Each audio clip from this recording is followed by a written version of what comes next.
आते हुए हमारे देश विराजमान संत शिरोमणि निवृत्तिनाथ जी पहले बिटिया से कहूँगा कि वो सभी को अपना सारगर में उद्बोधन दे, किस तरीके से ये सारी घटना चक्र हुआ और किस तरीके से गुरु प्रदत्त मंत्रों का प्रयोग हुआ। ये ताली हो जाए गड़गड़ाहट के साथ।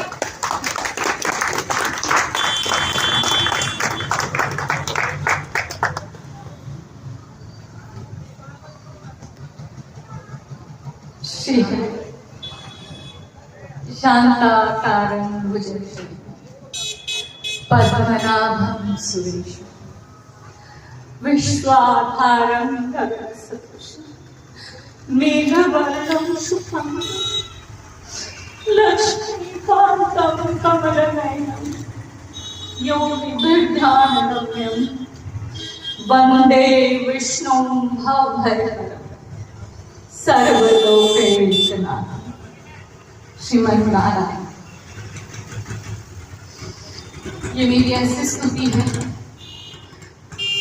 जिसने मेरे संपूर्ण जीवन को चमत्कार बना दिया।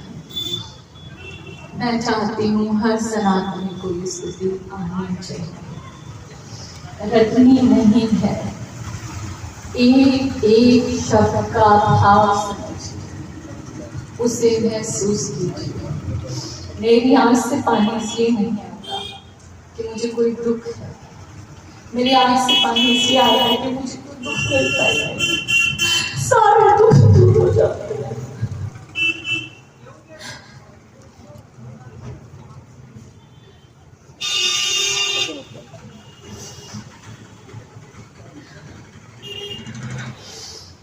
मैंने मेरे गुरु श्री पद्मनाभ शरण देवाचार्य जी की आज्ञा से कुछ शब्द लिखे जो मैं आपके सबके सामने बोलना चाहती हूँ। भक्ति भक्त भगवंत गुरु चतुर नाम वगुदीक तिनके पतबंध नाशहि विघ्न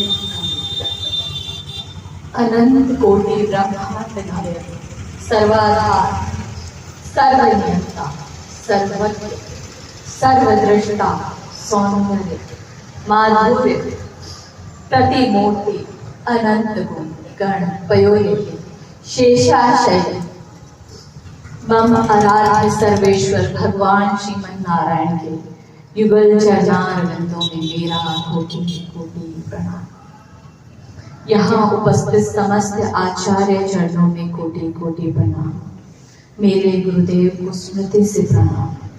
मेरे व्याकरण का अध्ययन कराने वाले मेरे सुधाकर गुरु जी को भी कोटि कोटि प्रणाम।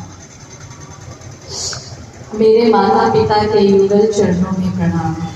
उपस्थित और अवस्थित आप सभी आगंतुक भक्तों के हृदय में विराजमान मेरे आराध्य श्री हरि को पुनश्च दंडवत प्रणाम।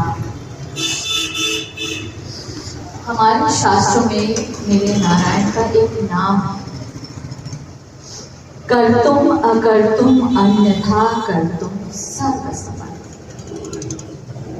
मतलब इस संसार में जो कोई नहीं कर सकता, उसको भी जो करने में सर्वसमर्थ है, वो है श्री हरि, वो है मेरे नारायण, जो मेरे जैसे तुच्छ मनुष्य को आज आप जैसे बड़े बड़े संतों के सामने अपने भाव प्रकट करने का मौका मिला है। शास्त्रों का अध्ययन जरूर कर रही है, पर मुझे अभी भी ऐसा लगता है कि मुझे भक्ति के सिवा और कुछ नहीं आता। मैं सिर्फ और सिर्फ भक्ति करना समझती हूँ।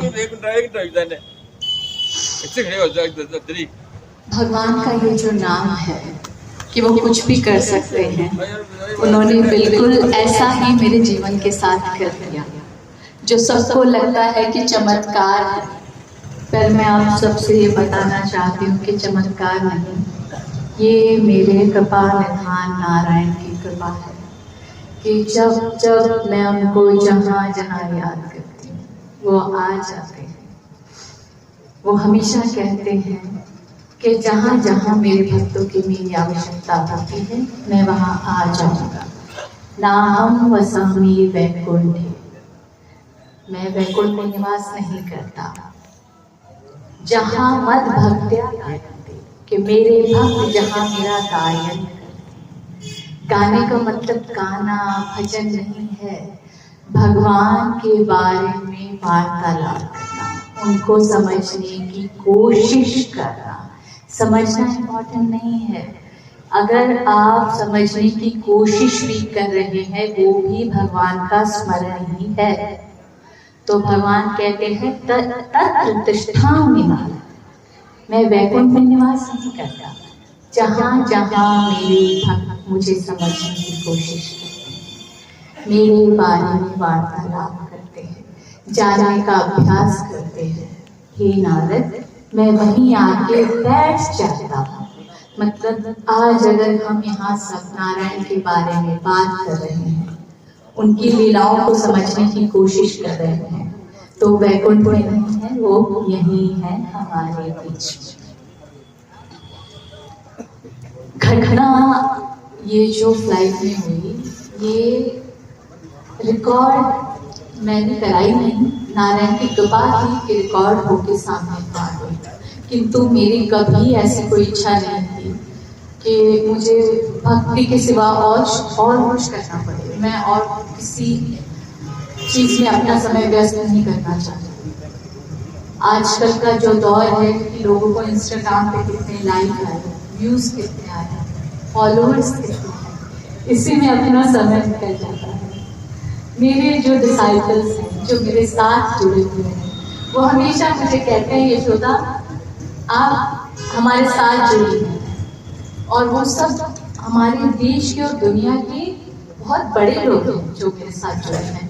तो हमेशा मुझसे कहते हैं कि मेरा ये दर्द चला गया, ये बीमारी चली गई, मेरे पिताजी ठीक हो गए, मेरा काम अच्छा हो गया, लेकिन आप कभी वीडियो क्यों नहीं डालते? इसका रीज़न ये था कि भगवान श्रीमद् भगवद गीता में कहते हैं कि जब जब मेरा भक्त निष्काम भाव से कोई कार्य करता है, निष्काम भाव का अर्थ ये नहीं है कि हमें फल की इच्छा नहीं करते हैं, मतलब जिस भी कार्य में आपका फल जुड़ गया कि ये मैं कार्य करूंगी और ये मुझे मिलेगा, वो कार्य का कंट्रोल भगवान अपने हाथ में नहीं लेते।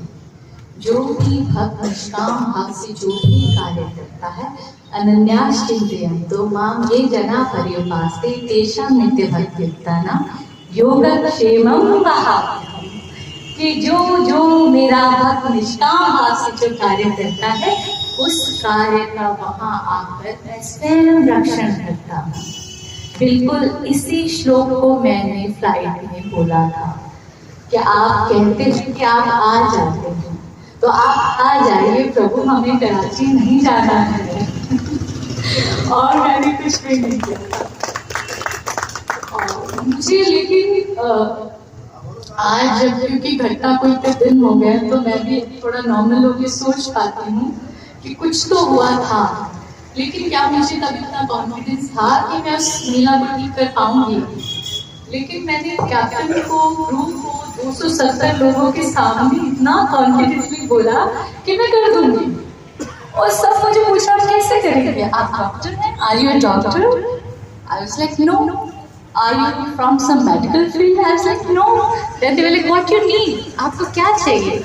मैंने बोला पत्रम पुष्पम फलम तोयम यो मे भक्त्या पृच्छति, मेरे भक्त मुझे पत्र पुष्प जल जो भी प्रेम से अर्पण करते हैं, हे अर्जुन मैं सगुण रूप से वहां आकर प्रीति सहित उस फल को ग्रहण करता था। तो मेरे पास फ्लाइट में नारायण को देने के लिए और कुछ भी नहीं था, तो मैंने अपने गुरु से जल मांगा, पवित्र होने का मंत्र लिया, जो मैंने खुद को पवित्र किया, उस कृष्णा जो स्त्री थी उनको पवित्र किया, फिर नारायण को बुलाया, मैंने कहा आ जाओ, कराची तो नहीं जाएंगे आपको लेके, मैं तो बिल्कुल नहीं जाऊँ कराची, हमें बॉम्बे लेके चलो। वो मंत्र किया और फिर उनके आज्ञा चक्र पे हाथ रखा। हमारे गुरुजी ने हमें बताया है कि नारायण के 3 जो नाम है वो महा औषधि। जब कोई ऐसा असाध्य रोग हो जाए कि जिसका डॉक्टरों के पास भी उपचार न हो, तो नारायण के 3 नाम अगर सही तरीके से पूर्ण विश्वास से बिना किसी फल की इच्छा के बोल दिए जाएं, तो उसमें नारायण औषधि रूप में प्रकट होके उस दुख को, उस रोग को हर लेते हैं। और वो नाम है जो मैंने वहां पे गाए थे। मैं बताना इसलिए चाहती हूँ कि पता नहीं कब किसके कौन सा मंत्र काम आया। आप सब रिकॉर्ड कर लीजिए ये मंत्र जो मैंने यूज किए थे। मैंने यूज किया था ओम अच्युताय नमः, ओम केशवाय नमः, ओम माधवाय नमः। प्रेम से, सिर्फ प्रेम से, क्योंकि मुझे वहां पे रिकॉर्ड नहीं करना था, तो वो निष्काम भाव हो गया और मैंने उनको बुला लिया तो वो आ गए। बस इसी भाव से, इतनी सी घटना से नारायण ने आगे मेरी लाज बचाई और कृष्णा की जान बचाई और हम सबको कराची जाने से बचाया।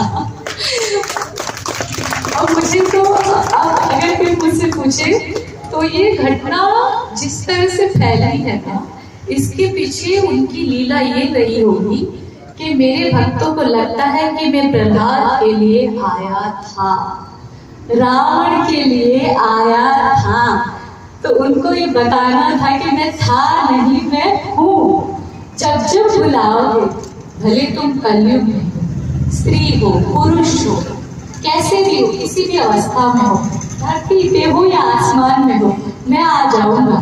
तुम्हारा भाव निष्काम होना चाहिए, मुझ पे पूर्ण विश्वास होना चाहिए, मैं आ जाऊंगा। और मैं सच बता रही हूँ, मुझे इतनी प्रसन्नता हो रही है कि मेरे गली के, बिल्डिंग के छोटे छोटे बच्चे जिनको धर्म के बारे में पता भी नहीं है, वो आके मुझे पूछते हैं कि दीदी इसका मतलब सच में भगवान होते हैं, आप हमें भी कोई मंत्र दीजिए। तो 8-8 साल के बच्चे जो धर्म नहीं समझते थे, मेरी बिल्डिंग के, मुझसे आके मंत्र लेके जाते हैं। आप बताइए, मेरा जीवन तो सार्थक हो गया कि लोग धर्म का अनुसरण कर रहे हैं। आज हम क्या कर रहे हैं? हम सिर्फ धर्म को पढ़ते हैं, धर्म को सुनते हैं। धार्यति इति धर्मा, धर्म को धारण किया जाता है। वस्त्र धारण करते हैं, वो नहीं भूलते हम, गहने भी धारण करते हैं, वो नहीं भूलते, लेकिन जिसकी वजह से हमारा अस्तित्व है, सनातन जो हमारा धर्म है, हम उसको पढ़ रहे हैं, सुन रहे हैं, किंतु धारण करना भूल गए हैं। तो मैं कहती हूँ कि कृपया अपने धर्म को समझिए और उसको धारण करना सीखिए। एक ही मंत्र का जाप करें, किंतु उस मंत्र में पूर्ण विश्वास, अपने प्रभु पे पूर्ण विश्वास, किंचित मात्र भी आपको डाउट नहीं होना चाहिए कि क्या वो आएंगे, क्या ये होगा। क्या क्वेश्चन जब नारायण की बात आती है ना, तब नहीं होता। जो भी आपके इष्ट है, भगवान उसी रूप में आके आपका विश्वास उसमें बना के रखेंगे। 12वीं सदी में हमारे निम्बार्क संप्रदाय के गुरुजी हुए हैं, आचार्य हैं। श्री भक्त के प्रभु दियो अभय पद, श्री भक्त के प्रभु दियो अभय पद, यम डर प्यो जब दास कहायो, यम डर प्यो जब दास कहायो, मदन गोपाल शरण दे आयो, मदन गोपाल शरण दे आयो। तो बिल्कुल जब मदन गोपाल की शरण में हम आ जाते हैं, तब यमराज को भी डरना पड़ता है, लेकिन शरण में आना पड़ेगा। आप सोचे कि कोई और मंत्र कर रहा है, हमें फल मिल जाए। कोई आप सोच रहे हैं कि मेरी माँ तो पीपल सींचती, फल मुझे मिल जाए। मेरे पिता तो मंदिर जाते, फल मुझे मिल जाए। फल तो देखो सबको अपने अपने कर्मों का खुद ही मिलेगा, भले अच्छा हो या बुरा। मैंने भक्ति की तो फल मुझे ही मिला, देख लीजिए। मैंने भक्ति की, मैंने पूर्ण विश्वास किया और मैंने फल की इच्छा नहीं की। और एक बहुत इम्पोर्टेंट बात गुरुजी ने बोली थी, उस बात को पहले मैंने सोचा था आप लोगों से नहीं करूँगी, लेकिन क्योंकि गुरुजी ने वो बात बोली कॉन्वेंट स्कूल वाली, तो गुरुजी ऐसी घटना मेरे साथ भी हुई थी जब मैं 22 साल की थी। हम अमृतसर के हैं, मेरी पढ़ाई वहीं से हुई है। तो हमारे वहाँ पे कॉन्वेंट और ये जो धर्म क्रिश्चियनिटी वाले लोग आते थे। तो मैं 22 साल की थी, मैंने भगवत गीता पढ़ना 1 साल ही हुआ था तब। तो सबको लगता था कि ये बच्ची बहुत अच्छा बोलती है या बहुत अच्छे से समझाती है। तो मेरे घर पे 5-6 पादरी आए इकट्ठा होके, मैं नाम नहीं लूंगी, कल को फिर से कोई वीडियो वायरल हो गया तो मैं, वो लोग मेरे पास आए और उन्होंने बोला कि तुम जो कृष्ण के बारे में बोलते हो, जो तुम भगवत गीता के बारे में बोलती हो, हम तुम्हें बाइबल के लिए रेडी करते हैं। हम तुम्हें बाइबल के लिए रेडी करते हैं, बदले में तुम्हारे पूरे परिवार को दुनिया के किसी भी देश में घर, गाड़ी, पैसा तुम्हें देंगे, लेकिन तुम्हें ये बोलना है कि तुम्हें जो विश्वास कृष्ण पे है वही तुम्हें जीसस पे है। और मैंने कहा लेकिन वजह क्या है, क्यों बोलूं मैं ऐसा, ढंग से तो मैं बिकने वाली थी नहीं। तो मैंने कहा कुछ ऐसा चमत्कार बताओ जो नारायण से बढ़ के जीसस कर दे तो शायद मैं बदल जाऊं। तो बच्ची थी, इतनी बुद्धि मुझमें भी नहीं थी, 22 साल की थी। तो बोले कि, मैंने कहा क्यों चाहते हैं कि मैं आपके घर में आ जाऊं या जीसस की बात करूं। तो वो मुझे बोलते हैं क्योंकि तुम्हारे भाई की मृत्यु हो गई। मेरा इकलौता भाई था, दीपू नाम है उसका, उसी की वजह से मैंने भगवत गीता पढ़नी शुरू की। मेरी धर्म की यात्रा उसी दुख की वजह से चालू हुई थी। उस घटना को 1 साल हो गया था। मैं अपने माँ बाप का ध्यान रख रही थी, धर्म का अनुसरण कर रही थी। भगवान कृष्ण को के धर्म को मैंने अपना लिया था, धारण कर लिया था। तो वो लोग बोलते हैं विश्वास तुम्हारा इतना ज्यादा, तुम्हारे घर में मृत्यु हो गई तब भी तुम्हें अपने भगवान पे विश्वास है। तो मैंने कहा हाँ। बोले तुम तो इतने सात्विक को, तुम्हारे पापा हनुमान जी, इष्ट सालासर धाम को तुम लोग मानते हो और इतने बड़े बड़े भंडारे करते हो, जागरण करते हो। एक ही भाई था, उसी को भगवान बचा नहीं पाए, कहाँ है भगवान, हमने तो देखा नहीं। से मेरे साथ कन्वर्सेशन हो लोगों का, बट मेरे को इतना समझ नहीं आया, मैं सिर्फ सुन रही थी। मैंने एक ही जवाब दिया, ठीक है आप चाहते हैं हमारे घर में मृत्यु हुई तो मैं अपने भगवान को छोड़ दूं, तो आप मुझे लिख के दीजिए कि जैसे मैं क्रिश्चियनिटी में आऊंगी मेरे परिवार में किसी की मृत्यु नहीं है। तो वो लोगों के पसीने छूट गए, पर मुझे भी नहीं पता था कि मैंने ऐसा सवाल क्यों पूछा या क्या जवाब था वो मेरा। आज मुझे अजीब लगता है कि क्या मैं उस समय भी इतना नारायण से प्रेम करती थी।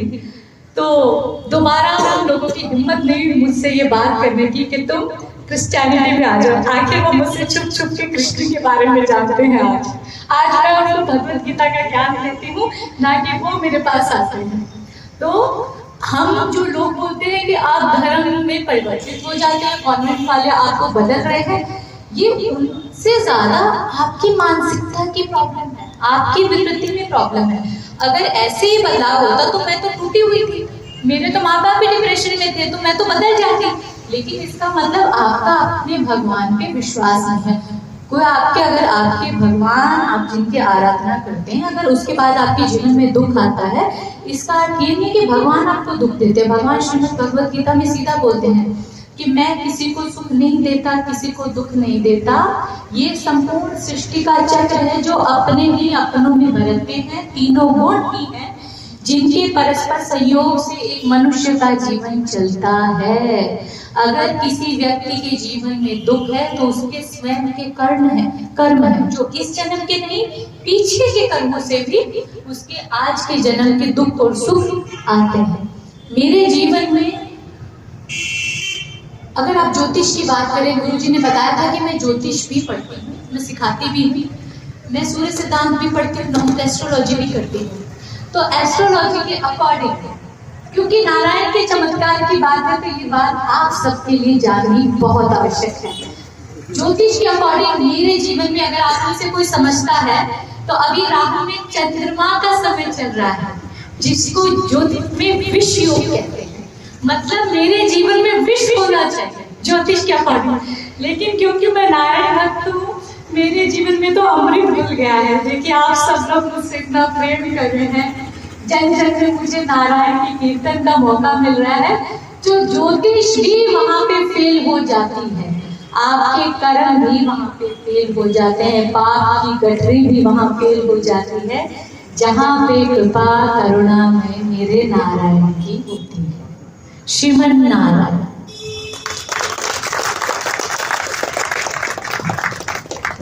बहुत बहुत आभार विद्या रानी का।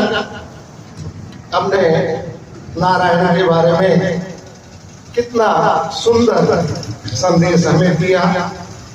यदि हम सभी इसी तरीके से नारायण को स्वीकार करते हैं, हमारे सनातन धर्म को स्वीकार करते हैं, तो शायद हमारे किसी भी प्रकार का कोई कष्ट नहीं होगा, ऐसा मेरा भी मानना है। लेकिन अभी हमारे प्रवासी बंबई निवासियों का एक मैसेज आया है।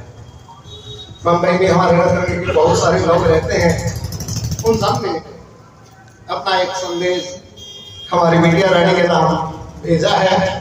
आप सब यदि अनुमति दें तो मैं 1 मिनट का समय आप सबसे ले लूं। वहां हमारे यहाँ के बहुत सारे लोग रहते हैं। जय श्री राम, नारायण नारायण। भगवान है, ईश्वर है, परमात्मा श्रद्धा और विश्वास से पूर्णमय गुरुवर के मार्गदर्शन एवं माता पिता के आशीर्वाद और खुद की कड़ी साधना से अर्जित शक्ति का उपयोग कर बेटी यशोदा शंकर ने कलकत्ता निवासी श्रीमती कृष्णा भौमिक को हवाई जहाज में अपने भगवान पर विश्वास कर जो किया, क्रिया से जान बचाई। यह कार्य बहुत कठिन था, दुर्लभ था, लेकिन बेटी यशोदा ने बहुत ही आध्यात्मिक शक्ति से उनको नया जीवन दान दिया। उसके लिए यशोदा को बहुत बहुत हार्दिक बधाई एवं शुभकामनाएं। यशोदा, आप सही मायने में नायक परिवार की गौरव हो, रतनगढ़ की रत्न हो। आपकी इस बहादुरी के लिए पुनः हृदय से बधाई एवं शुभ आशीर्वाद। श्रीमन नारायण आभा एवं घनश्याम चंद्र शर्मा, मुंबई रत्नगढ़, व रत्नगढ़ के प्रवासी मुंबई निवासी। बहुत बहुत धन्यवाद हमारे प्रवासी रत्नगढ़ निवासियों को भी, जिन्होंने हमें ये आशीर्वाद स्वरूप भेजा। मैं सभी का ज्यादा समय नहीं लेते हुए हमारे संत श्री से निवेदन करूंगा कीर्तिनाथ जी महाराज से कि अपना सारगर्भित उद्बोधन देंगे, जिससे कि बहुत सारा विलंब भी हो रहा है सभी को, और आपका भी बहुत अधिक समय हमने सभी का ले लिया। आपने सहज भाव से हमें आशीर्वाद देने के लिए समय दिया, उसके लिए भी आभार। आपका सारगर्भित उद्बोधन और हमारी बेटी को प्रोत्साहित करने का प्रयास करें।